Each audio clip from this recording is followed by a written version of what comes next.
He wakes up about 5 in the morning. He makes his lunch and then he gets going for a long day on the pipeline in the burning sun.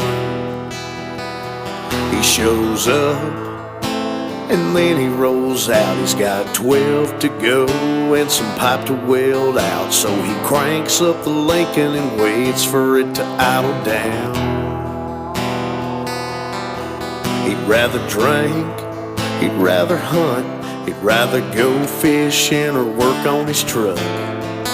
But it pays for all of that, so I tell you he will show